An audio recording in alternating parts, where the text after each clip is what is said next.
¿Hoy jueves? Sí, perfecto. Sí. No, por la duda. Y los jueves en Vía Confort son únicos porque tenés el 25% de descuento y 12 cuotas sin recargo con tarjetas del Banco República. Pero además, porque los jueves en Vía Confort tenés productos seleccionados a precios increíbles. Por ejemplo, este jueves podés llevarte una laptop HP con una impresora multifunción Canon por solo $399. Un precio increíble, para regalarle a mamá, si todavía le debe ese regalo, su nueva compu. Bien, llama ya a Vía Confort entonces al Fonovía 2507-3883 y aprovecha las ofertas de los jueves en Vía Confort. No sabía si era jueves, pero sabía que era la batalla de las rocas, como me dijo uno de mis hijos. Las rocas. Las batallas de cómo era esto de las rocas, bueno, parecido.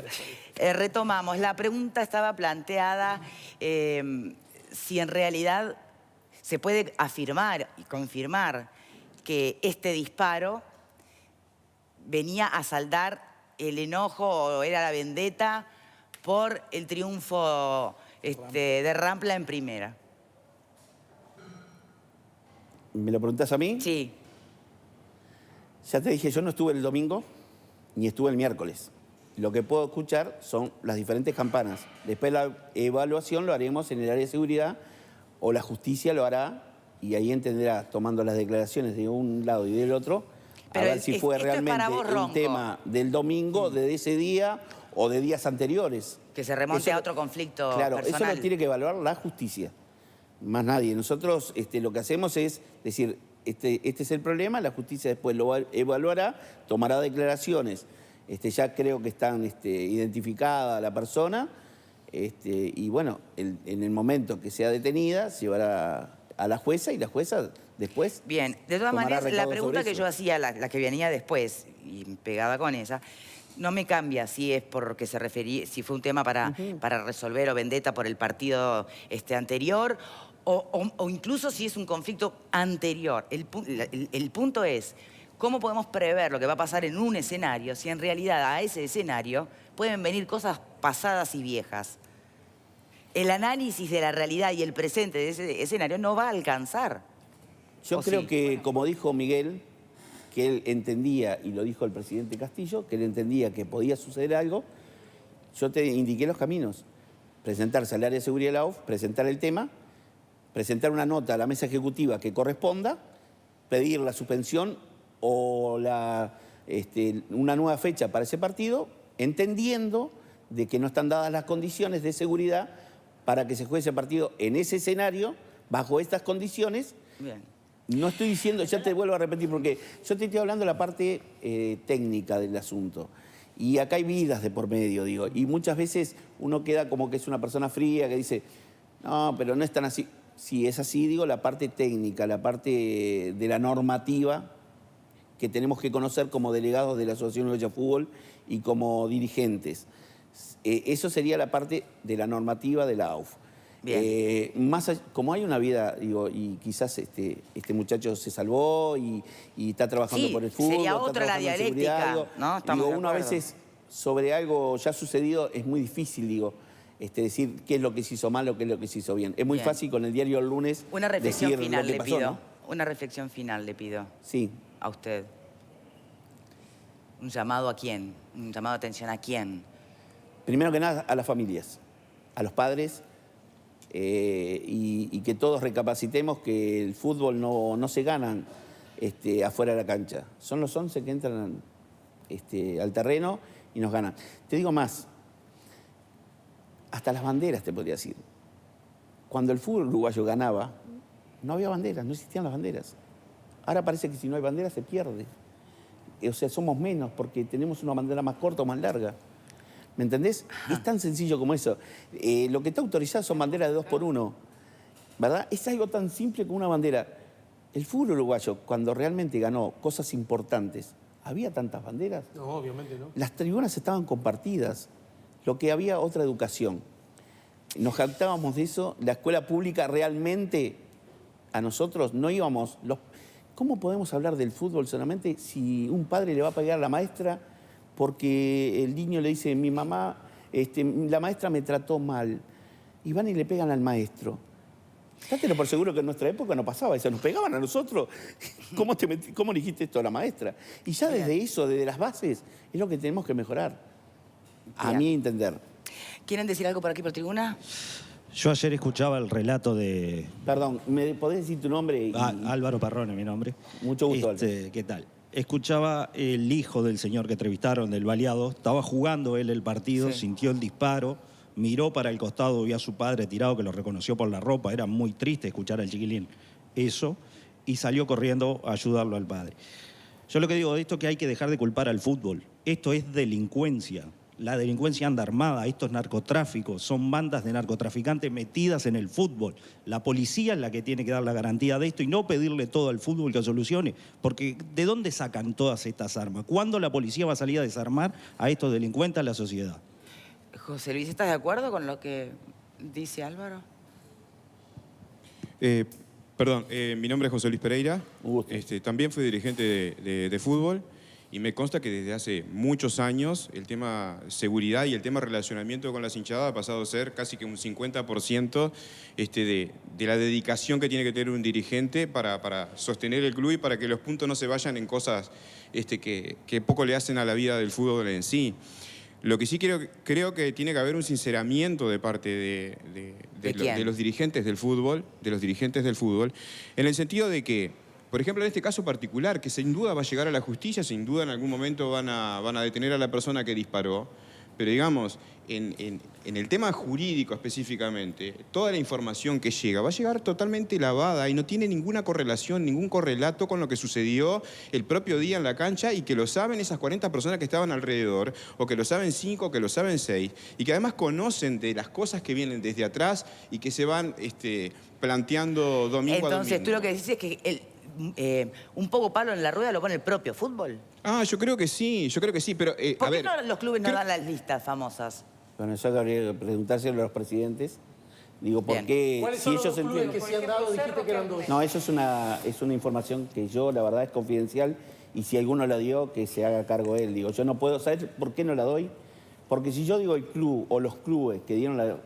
Van a decir, los hinchas le van a decir a esos dirigentes, van a decir, ¿por qué? Vos sos un buchón, vos nos diste, nos mandaste en cana. Entonces tenemos que cuidar también al dirigente que pueda actuar y que pueda trabajar por el fútbol. El dirigente para mí lo que tiene que... O sea, los dirigentes trabajan bajo amenaza. Una cosa implica la otra. No digo que sea bajo amenaza, pero tratemos de también, digo... No es novedad, ¿no? El fútbol, ¿no? Es interesante. Yo quiero no es novedad. Sí, tenemos que ir cerrando porque esto va... El poder en el fútbol lo tienen los delincuentes, por encima de los dirigentes. Esto es genial. Por eso esto es el país, esto es una dictadura. Es Por eso que esto no es no un puedo problema, creer. por eso que esto no es un problema de la familia. Y yo tomo Claro. una frase que dijo Alejandro en su intervención, que muchas cosas comparto, cuando dice es un problema de la sociedad. La sociedad ya resolvió este problema hace muchos siglos. ¿Y saben cómo lo resolvió la sociedad? Creando el Estado. La sociedad resolvió que cuando hay problemas de interés colectivo, tiene que ver con la seguridad, con la libertad de las personas, se crea el Estado. ¿Para qué? Para evitar que delincuentes o bandas armadas o sin ser delincuentes, ejércitos privados, impongan su ley en una cancha de fútbol, en un terreno o donde sea. Bueno, eso ya lo resolvió. O sea, el que no está cumpliendo el rol no es la sociedad, es el Estado. El Estado, las instituciones públicas, policía, justicia, esas instituciones Bueno, son la las que policía no está trabajando. autorizada para estar en la cancha. Perdón, Estamos de nuevo en lo mismo. y quiero recordar lo que dijo el presidente Vázquez desde España, después del famoso clásico de la garrafa. Dijo, que, textual del presidente Vázquez, los iban a agarrar de los fundillos y los iban a meter adentro de la chanchita. Ni los agarraron de los fundillos, ni los metieron en la chanchita, ni van a la cancha, y sigue pasando exactamente lo mismo que cuando el presidente Vázquez dijo eso. Bueno, pero acá tenés a alguien que pertenece a la AUF que te dice que son los propios clubes los que no presentan las listas. Vázquez Entonces no dijo que los estamos iban de a agarrar del vuelta, fundillo y no ponerlos en la estamos de vuelta a chanchita. la misma situación que estábamos antes de que Vázquez hablara. Señores, Vázquez no está- este Acá es el hubo- momento en que nos empantanamos, ¿no? Y estamos siempre dando vueltas sobre ¿Puedo el mismo decir algo? aspecto. ¿Puedo decir algo? Sí, y cerramos porque ¿Puedo además decir algo, hay que y despedirlo, discúlpame, así que Carmen? gracias. Creo que se va mejorando, se ha mejorado en estos meses. Hay 250 personas que están impedidas de ingresar al fútbol, ¿Es que algo? faltan muchos. Te digo más, muchas de las cosas que se están logrando es gracias a las cámaras de reconocimiento facial. Hay un muy buen relacionamiento con el Ministerio en este momento, de parte de la AUF, y necesitamos la colaboración del Ministerio. En todo caso, ya te digo, a veces las cosas, si uno cree de que va a pasar algo, y tiene que accionar donde tiene que accionar. Si yo hubiera tenido la más mínima información de que iba a suceder algo ayer en el partido, iba y lo planteaba donde lo debía plantear. Sí, por Castillo, ¿no? Quedó, sí, obviamente. O sea, no Quedó lo claro. digo por Castillo, en general. Para el futuro. En general, las instituciones tienen que plantearlo en la Asociación de Fútbol, a la mesa ejecutiva, al área de seguridad, que hoy está trabajando muy bien. Hay una parte técnica, hace 3 meses, que la verdad trabajan 12 horas por día en bien del fútbol y si los llamás te contestan y son los que realmente hoy por hoy están tratando de mejorar todo esto. A veces a cualquiera se le escapa una liebre. Desgraciadamente sucedió en este partido y a mí me duele mucho porque está mi institución involucrada. ¿Entendés? Y Perfecto. la verdad que no me gusta esto, la verdad. La liebre se escapa en Machipase, pero la tortuga cada rato... Miguel, Daniel Barceló, muchísimas gracias de verdad por habernos acompañado en el día de hoy. El tema que viene ahora tiene que ver con la educación, algo a lo que usted tanto, tanto evocó, un poco como trasfondo de la problemática actual. ¿Y de qué educación estamos hablando? Bueno, de algo muy concreto. Ustedes saben que se viene la rendición de cuentas y ya lo habíamos escuchado. También ya habíamos escuchado al propio ministro de Economía desalentar un poco la idea de esta propuesta de un sector puntual del Frente Amplio que propone limitar las exoneraciones fiscales que se hacen a las empresas cuando donan para universidades privadas. Erradicarlas. Reducirlas o erradicarlas, Bueno, habrá si que no, ver. ya lo va a decir la En realidad, a ver... hay que contextualizar esta situación. La herramienta en sí de la exoneración fiscal por donaciones de privados a instituciones, porque acuérdense que no está solo la educación. De hecho, universidades, liceos, escuelas, es bastante amplia. Fue una propuesta, sin duda, con un espíritu, si se quiere, de solidario, ¿no? Un fin social, impulsada por el propio gobierno del Frente Amplio, también con mayoría parlamentaria en la primera presidencia de Vázquez. O sea, esto no es algo que tenga un origen demasiado arcaico ni extraño. No, bueno, pero a ver, viene en definitiva, se consolida en la reforma tributaria del 2006-2007. Por lo tanto, yo no sé si fueron estos 15 años, estos 12 años de gobierno del Frente Amplio donde empiezan a aparecer o a quedar más visibles algunas desigualdades que no terminan de configurar el espíritu de proyecto de país solidario y equitativo que aspira el partido de gobierno. Nosotros estamos en este momento en un móvil directamente con un diputado por el IR, que es la fuerza que está desde hace tiempo intentando justamente poner coto, tal vez sea erradicar del todo o no, a estas exoneraciones fiscales para las empresas que donan.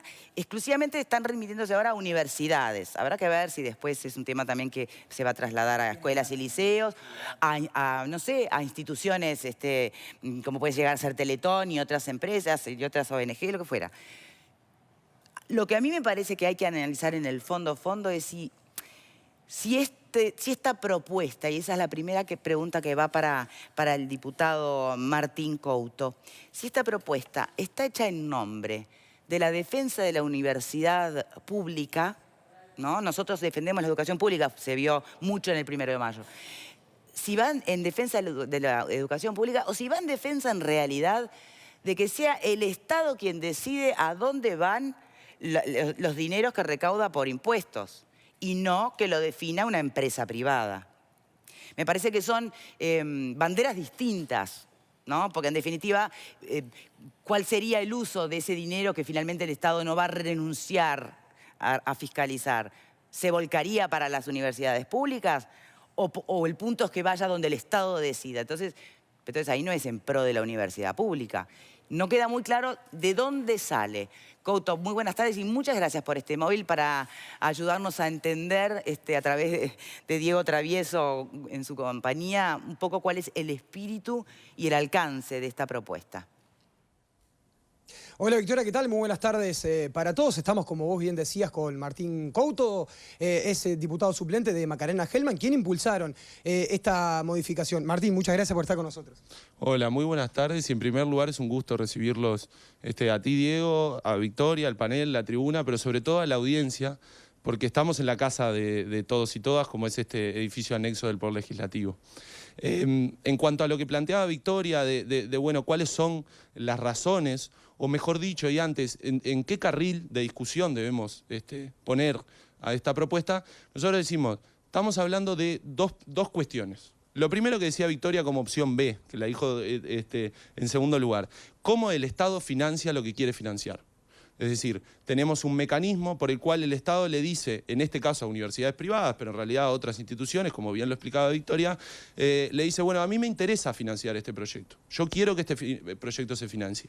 Sin embargo, después, quien resuelve a dónde va la plata del Estado y qué se financia o qué no, no es el Estado sino el mercado. Es decir, las empresas privadas. Y les doy un ejemplo bien concreto. En el año 2015 la Católica fue la Universidad Católica autorizada a recibir hasta 15 millones de pesos en donaciones por este tipo. Y recibió el 100%. Fue capaz de conseguir esas donaciones y de recibir el 100% de lo que había sido autorizada a recibir. Sin embargo, la Universidad de Montevideo, que también fue autorizada a recibir, en este caso 5 millones, es decir, el Estado también dijo, este proyecto me interesa que esté financiado, recibió el 52%.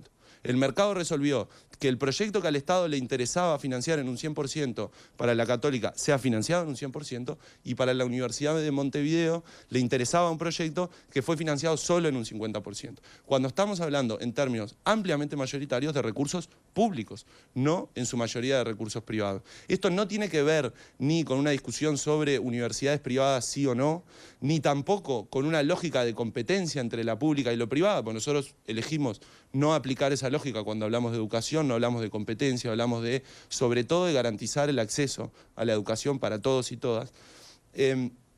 Y por otro lado, tenemos otro carril de discusión que tiene que ver con el financiamiento actual que ya tiene la educación privada y en este caso las universidades privadas. Pero déjenme hacer simplemente una última aclaración.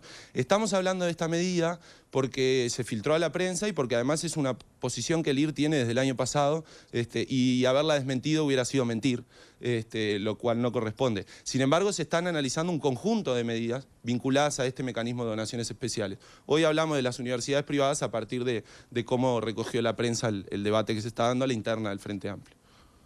Pero ¿eso qué quiere decir? ¿Que también podría ser ampliado para otro tipo de instituciones también que entran en el marco de ese beneficio de financiamiento a través de esta herramienta de ley?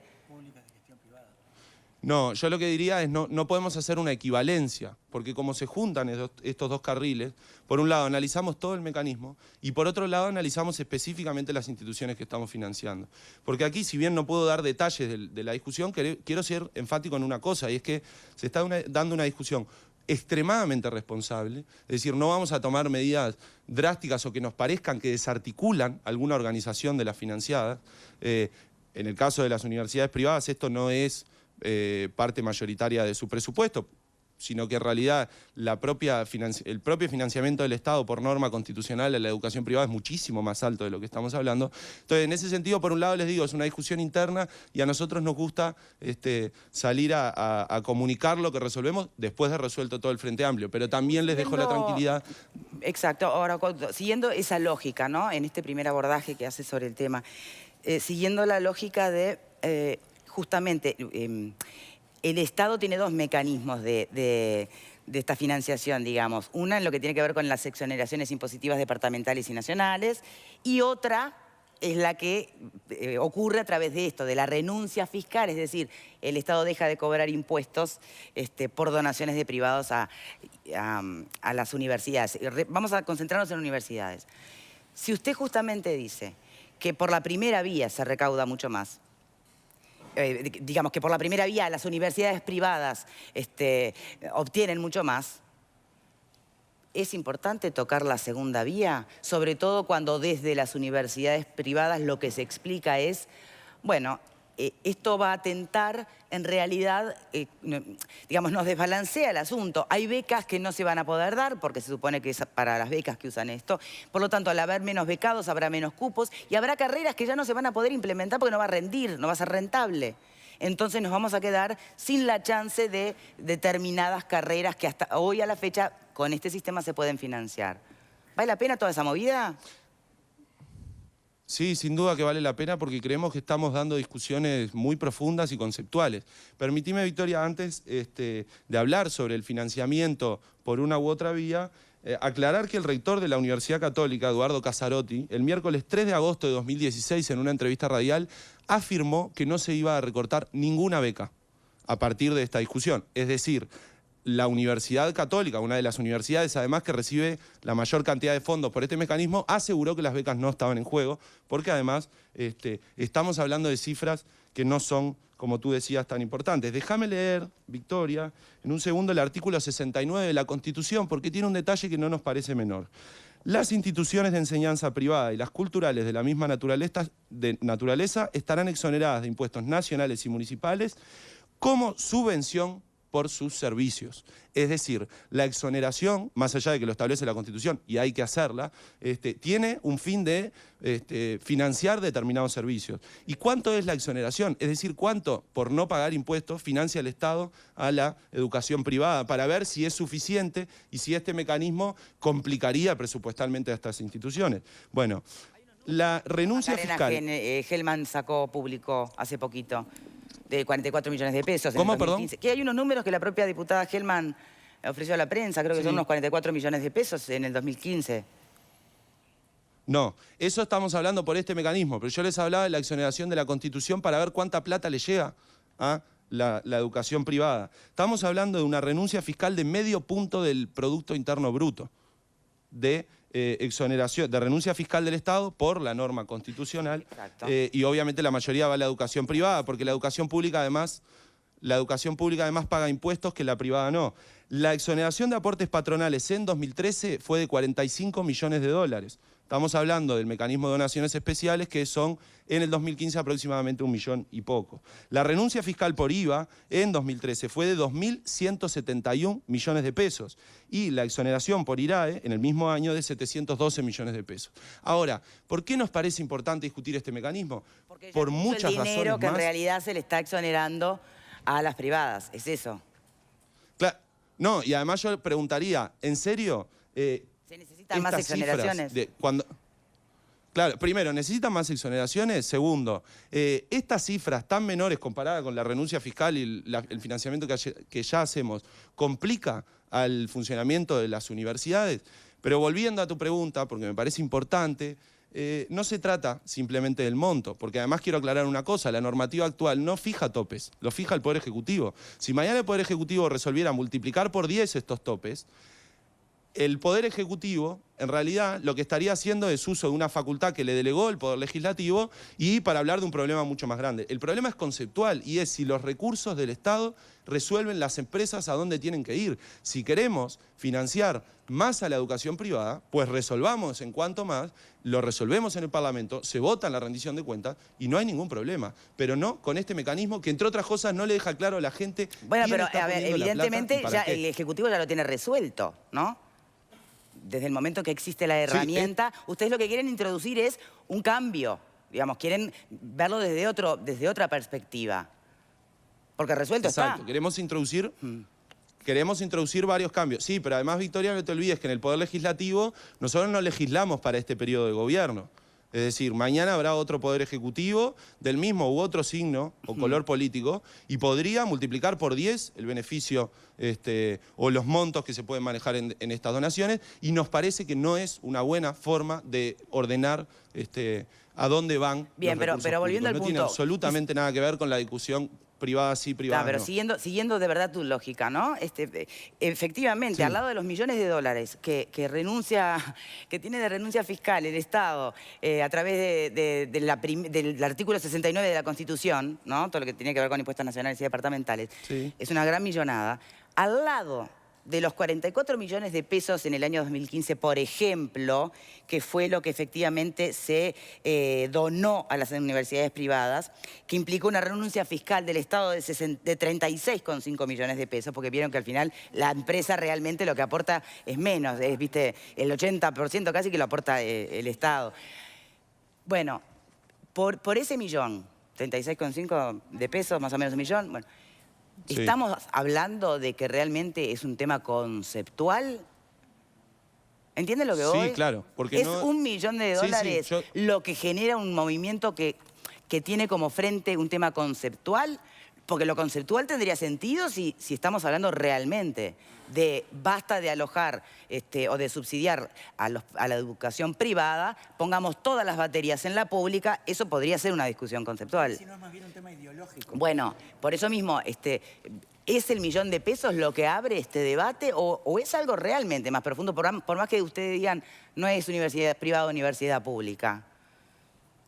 Sí, claro, es algo mucho más profundo. ¿Y qué es lo más Tiene que ver profundo? con la concepción, tiene que ver con la concepción que tenemos nosotros sobre el Estado, sobre qué debe financiar el Estado y sobre cómo lo debe financiar. No es un tema menor que, aunque sea un peso, lo resuelva alguien que no sea el gobierno democrático del Estado, a dónde va ese peso.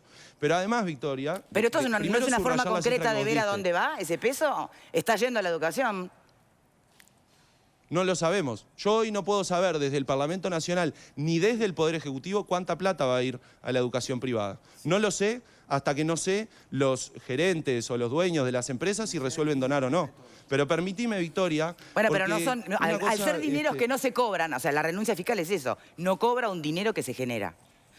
Que podría cobrar. Por eso, no cobra un dinero que se genera, de hecho. ¿tá? Esa es la renuncia. Entonces, claro. ¿Qué duda tenés de dónde va esa plata que no se cobra?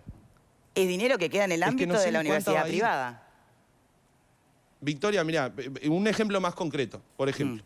A mí me parece que en determinados servicios necesarios, fundamentales para la sociedad, como la educación, no podemos depender de si nos va bien de una institución con una campaña de marketing o no, para ver cuántas donaciones recibimos, para ver si damos ese servicio o no. Hay determinadas áreas de los bienes y servicios públicos que son fundamentales para la población, que no pueden depender de si una empresa tiene ganas de donar más o menos, entre otras cosas, porque esa empresa puede donar todo lo que quiera, pero acá estamos hablando de que dona plata del Estado. Y además, Victoria, déjame decirte una cosa muy importante. Si yo le digo 36 millones de pesos a un ciudadano o ciudadana, me va a decir, eso no es poca plata. Y yo entiendo que en la lógica, por ejemplo, de bajar un punto de déficit del PBI, del Producto Interno Bruto, alguien me puede decir, bueno, 36 millones de pesos, $1 millón no es nada. Ahora, para el ciudadano ¿llegamos al 6% para la educación pública con esto? Tampoco. No, claro que no, pero Victoria, permitime explicarte lo que creo importante explicar. Perdóname si no te estoy siguiendo. Primero, para el ciudadano común es mucha plata. Sí. En primer lugar, y nosotros somos un gobierno que no está divorciado de su sociedad. No podemos manejar términos y razonamientos distintos. Pero en segundo lugar, déjame comparar con cosas concretas. Por ejemplo, el Fondo de Fomento del Cine en 2015 era de 25 millones de pesos. Es un fondo de fomento del cine y del audiovisual que promueve toda una industria. Eran 11 millones de pesos menos que lo que estamos financiando. Yo no diría que es poca plata. La construcción de un liceo, del nuevo local para el Liceo de San Antonio en Canelones, costó 30 millones de pesos. Acá estamos hablando de 6 millones de pesos más. El subsidio al CUDIM, al Centro Uruguayo de Imagenología Molecular, fue de 11 millones de pesos, menos de un tercio de la plata que estamos hablando. Entonces, con esta cifra, yo diría que en ningún caso podemos afirmar que es poca plata, salvo que ustedes me digan que es poca plata en términos relativos y vinculado a la dimensión del PBI. Por supuesto, el PBI ahora debe rondar en los 55.000 millones de dólares. No estamos hablando de mucha plata en ese sentido, pero en términos absolutos, para que la gente lo entienda, para nosotros 36 millones de pesos del Estado son mucha plata. Entonces, si la discusión de fondo tiene que ver con la autonomía del Estado en qué va a dirigir sus recursos, ¿no? Que es lo que tú estás planteando en realidad, que no pasa por sacárselo a la privada y dárselo a la pública. O sea, no es la universidad pública lo que hay que defender con esta reforma, en principio, porque ustedes plantean. Es un tema de independencia, transparencia del Estado, que elijan qué usa sus propios recursos. Bien, si esa es la lógica, entonces supongo yo que esta reforma debe estar planteada para todas las instituciones que caben en la exoneración de esta ley. Y si no, ¿por qué solo la universidad privada? Porque yo te explicaba que estábamos hablando de 2 carriles y te voy a agregar un tercer matiz. El primer carril tiene que ver con cómo el Estado resuelve a dónde van los recursos públicos. Y cuando digo el Estado, estoy hablando de la organización política que nos damos toda la sociedad. No estoy hablando de algo necesariamente autónomo. En segundo lugar, cuánto ya financiamos a la educación privada, debiéramos saber como sociedad, tener más datos de exactamente qué estamos financiando con eso, porque son recursos Sí, como públicos. también financiamos la pública, lugar, ¿no? Con el Fondo de Solidaridad. Sí, claro, pero en la pública puede entrar cualquiera que cumpla con los requisitos académicos. No cobran a nadie matrícula, por ejemplo. Cobran a todos. Bueno, no, por eso es la diferencia. Nos están cobrando a todos. Diputado. La diferencia no es en... Señores, por favor. Entonces, Couto. Se hace muy difícil debatir con el panel porque a ti te escucho muy bien, pero al panel Pero muy lo bajo. demás se escucha ruidoso, sí, está bien. Igual, imagínense que una vez que me despida, acá se va a armar una linda, ¿no? Son las reglas Me del imagino. juego. Solo con haber compartido tertulias con Graciano y conocerlo, me imagino del tole-tole que se va a armar ahí. Bien. Pero Victoria, yo quería agregar un elemento más que explica por qué las universidades privadas.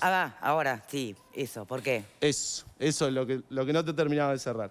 Cuando uno lee la normativa actual, por ejemplo, en el caso de educación inicial, primaria y secundaria, de liceos privados o públicos de gestión privada, por ejemplo, el Impulso, el Jubilar, etcétera, esos liceos, la normativa no pone el listado de instituciones, no pone el nombre de los liceos. Lo que aclara es el criterio. Y el criterio es, y voy a citar la normativa, que atiendan efectivamente a las poblaciones más carenciadas, ¿no? Acá hay un criterio. El Estado dice, yo quiero financiar esto porque atiende a las poblaciones más carenciadas. Después podemos discutirlo si nos gusta o no. En el caso de las universidades privadas que se agregaron después, no dice ningún criterio.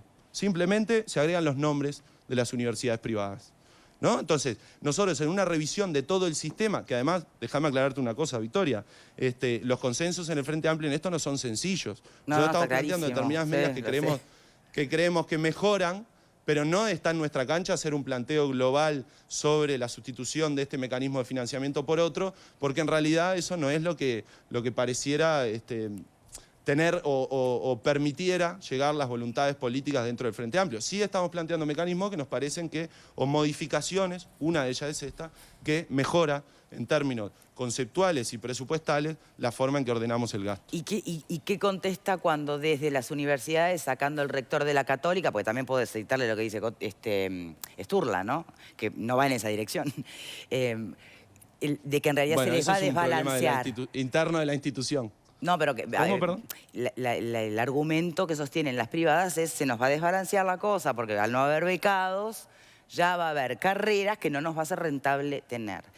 Y ahí, en realidad, si se quiere ser bien malo, ¿no? Uno puede decir, bueno, pero hay que seguir subvencionando o subsidiando a los ricos para que estudien la carrera que quieren cuando en realidad el que no tiene dinero no puede acceder. ¿Eso está en el fondo o no está en el fondo?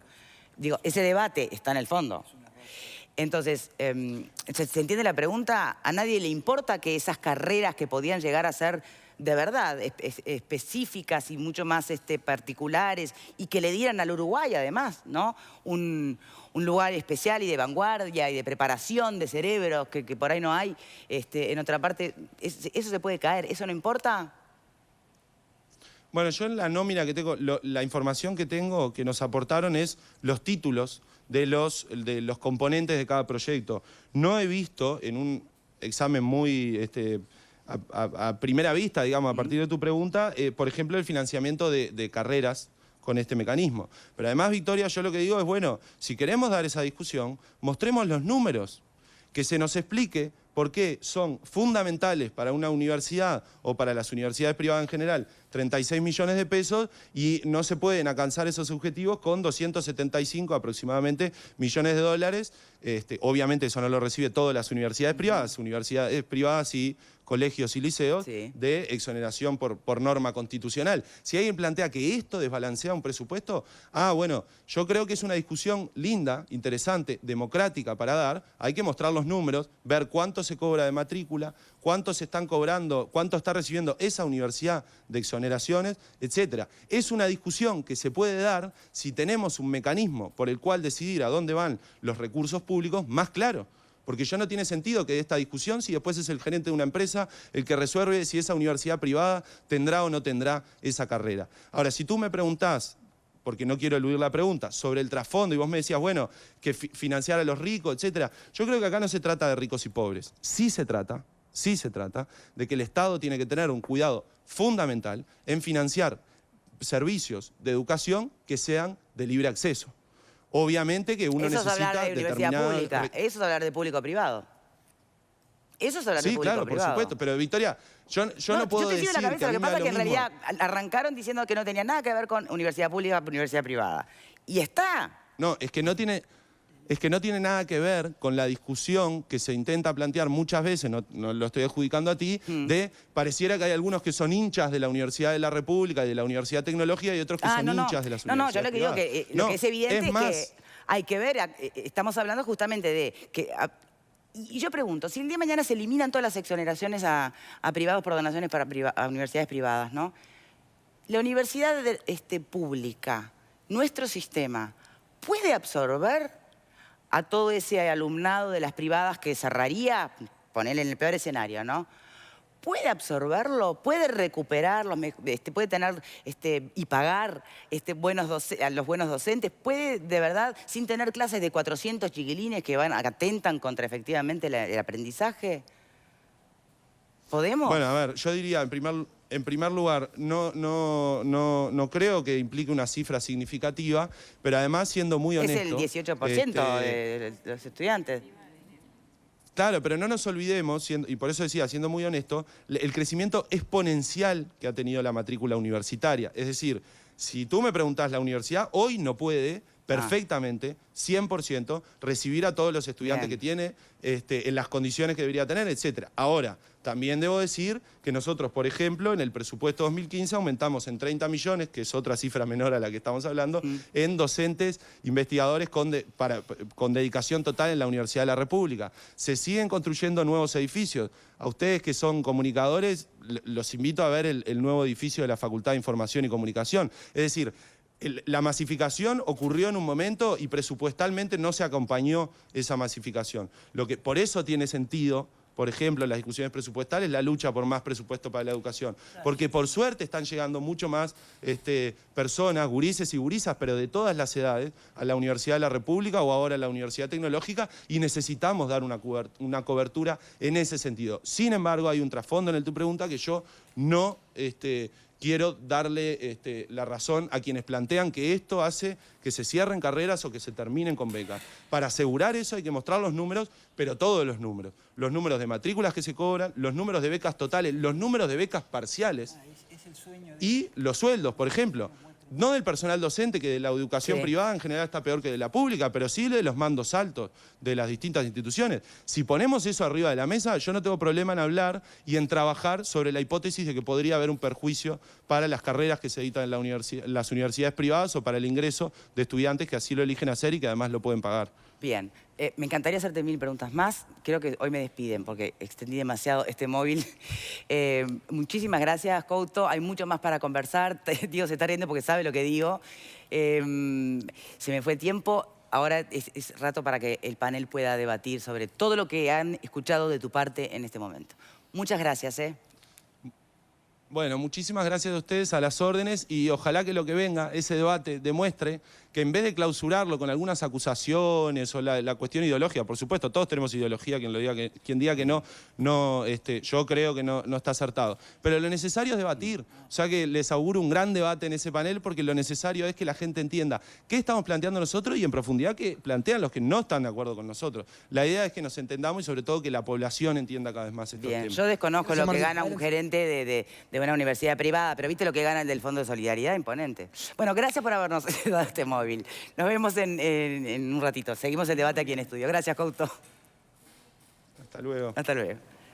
Señores, ¿me guardan energía para después de la pausa? Que sea breve, que sea breve. Por favor, que sea breve. Ya venimos, ya venimos.